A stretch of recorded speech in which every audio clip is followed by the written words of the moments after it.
This presentation is a basic overview of the investigation by the contractor we retained and the recommendations suggested. Given that engineering is a mix of standards and professional opinions, to apply those standards, it is impossible to understand the mindset of the engineer at the time of construction and all the variables taken into account then. Hence, the findings and recommendations from our contractor cannot affirmatively say such was an error, but are making these observations and recommendations based on current standard engineering principles utilized in their industry, their experience, and the observations and calculations of what they believe is required to improve operation of our heating and air conditioning. This presentation will cover our rooftop unit failure, its replacement, as well as the issues regarding the poor heating and air conditioning. First, a review of the rooftop unit sizes as compared to the size of the areas they service. Second, an update on the replacement and remounting of the 8.5 ton size rooftop unit, which supplies the front half of the building, including our office, hallways, meeting room, and kitchen. Next, an inspection conducted on Friday, January 21st for the 8.5 ton rooftop unit ducting and observations on the banquet area systems. Finally, my recommendations for this year and subsequent project for next winter. A rooftop unit must supply enough cubic feet of air for the size of area and occupancy type it supplies every minute of operation, the unit's CFM. The areas directly served by the 8.5 ton unit include the hallways, office, meeting room, storage room, and kitchen, totaling 3,170 square feet.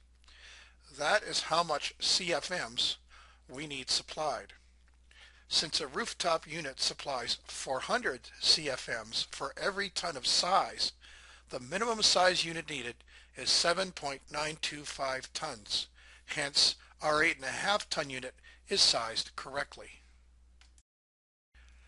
For the main banquet hall and bar area, different amounts of airflow are required depending on their occupancy levels for each area during the various times of year. It is impossible to know the variables taken into account when engineering of the system at the time of construction, but given that the front unit size is correct, confidence to the size of the unit supplying these areas is a reasonable assumption. There are primarily three topics of a rooftop unit operation that are contributing to the operational problems. First, the 8.5 ton unit designed to cover the front hallways, manager's office, meeting room, public washrooms, and east hallway, which failed, is sized properly within good tolerances. However, it was installed down in a pocket which prevents air and heat from dissipating away, which can contaminate incoming air, adding to the reasons the system has not operated efficiently. This is why a curb is being installed to raise the unit up, so the venting area will be above the wall, allowing the heat and air to disperse. One of the main reasons our system is not conditioning our air properly is that the ducts, which are installed in the attic, are not insulated. A large portion of energy is being wasted to the attic, never making it out to the rooms. As well, this is a huge waste of money every time we use the unit. No matter what the cost to insulate these ducts, we will immediately feel an improvement of air conditioning and heating, and we will be saving money, which will pay for this work totally in energy savings.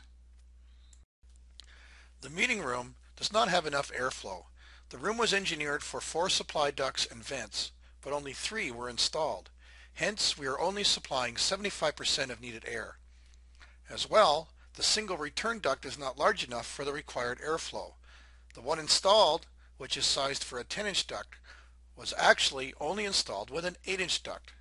Not only do we need another return duct, but the one installed can only handle about 64% of the vent's capacity.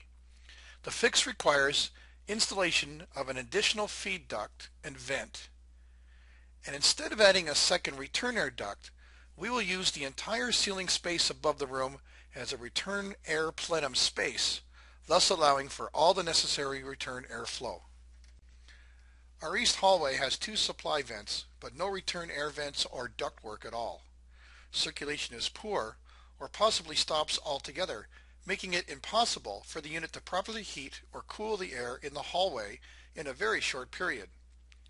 Given that the doors are fire doors, we cannot simply keep them open to allow for return air flow. Even if we did, the adjacent area's ductwork would not be designed to accept the increased return airflow, creating other problems for those areas. The solution here is to add a return air branch from the vent in the attic main air return duct. The main air ducts must be sized to handle the airflow supplied by the rooftop unit's blower.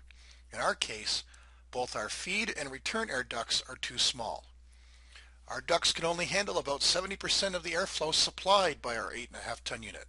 As a result, static pressure builds up inside the ducts above proper tolerances, which is a resistance to the airflow, effectively suffocating the supply air to the building, adding greatly to the inefficiencies.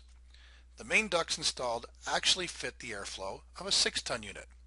As well, the main return air ducts do not allow the full volume of air being supplied to be returned back to the unit, which restricts circulation.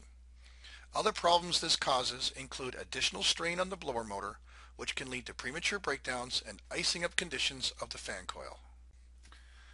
We might think that replacing the rooftop unit with a smaller 6-ton would resolve this duct size problem, since a 6-ton would supply less volume of air, better fitting the duct sizes installed.